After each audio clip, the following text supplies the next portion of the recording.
start with understanding how you can implement search engine optimization, or how search engine optimization is actually added in a website.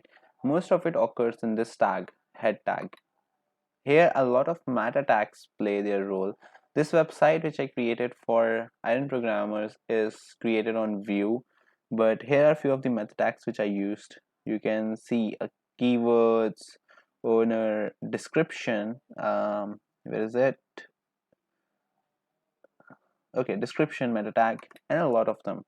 So the tags that you see all around, which you feel like are insignificant, are the ones which really put a hand into search engine optimization. For example, the title tag, it tells the crawlers what this website is about. The description tag is what you see when you search a website. If you search a website like, let's say, this is not a promotion, but when you open this website on, let's say, Google, if I go on google.com and then I search for a name, let's say hackrank,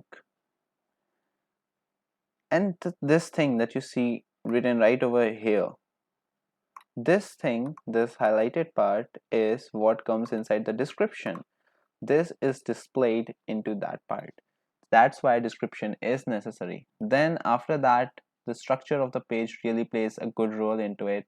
Then we have heading tags. The heading text describes different thing depending on the different heading tags, right?